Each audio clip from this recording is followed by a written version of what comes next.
భగవద్గీత అధ్యాయం 2 శ్లోకం 56 నుండి 60 వరకు. భగవద్గీత అధ్యాయం 2 శ్లోకం 56. దుఃఖేష్వనుద్విగ్నమనా సుఖేషు విగతస్పృహః వీతరాగభయక్రోధః స్థితధీర్మునిరుచ్యతే. సారాంశం: సుఖదుఃఖాలలో సమబుద్ధిగా ఉండేవాడే జ్ఞాని. దుఃఖంలో కలత చెందడు, సుఖంలో ఆసక్తి చూపడు. రాగం, భయం, కోపం లేనివాడు నిజమైన స్థితప్రజ్ఞుడు. అంతరంగ శాంతి అతని లక్షణం.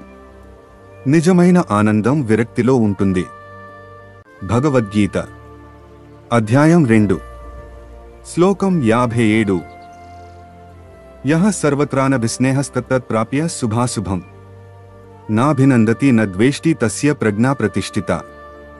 సారాంశం: జ్ఞాని ప్రతి పరిస్థితిలో ఆసక్తి లేకుండా ఉంటాడు. శుభం, అశుభం రెండింటినీ సమంగా చూస్తాడు. ఆనందం గాని ద్వేషం గాని చూపించడు. అతని మనసు ఎప్పుడూ స్థిరంగా ఉంటుంది. అలాంటి వాడినే స్థితప్రజ్ఞుడు అంటారు. భగవద్గీత అధ్యాయ 2 శ్లోక్ 58. యదా సంహర్తే చాయం కూర్మోగాని సర్వశః इंद्रियाणीन्द्रियार्थेभ्यस्तस्य प्रज्ञा प्रतिष्ठिता. सारांश: ज्ञानी व्यक्ति अपनी इंद्रियों को कछुए की तरह समेट लेता है. सच्चा संयम बाह्य विषयों से मन को हटाना है. ऐसा व्यक्ति अडिग ज्ञान प्राप्त करता है. इंद्रियां उसे विचलित नहीं कर पाती. यही स्थिर बुद्धि वाले का लक्षण है. भगवद्गीता अध्यायम 2 శ్లోకం 59. విషయా వినివర్తంతే నిరాహారస్య దేహినః రసవర్జం రసోప్యస్య పరందృష్ట్వా నివర్తతే. సారాంశం: ఇంద్రియాలను నియంత్రించడం ద్వారా విషయాలు దూరమవుతాయి, కానీ వాటి పట్ల రుచి మాత్రం మిగిలి ఉంటుంది. ఆ రుచి కూడా నశించేది పరమాత్మ అనుభవం ద్వారా. నిజమైన వైరాగ్యం జ్ఞానం ద్వారా వస్తుంది. భగవంతుని దర్శనం అన్ని ఆసక్తులను నశింపజేస్తుంది.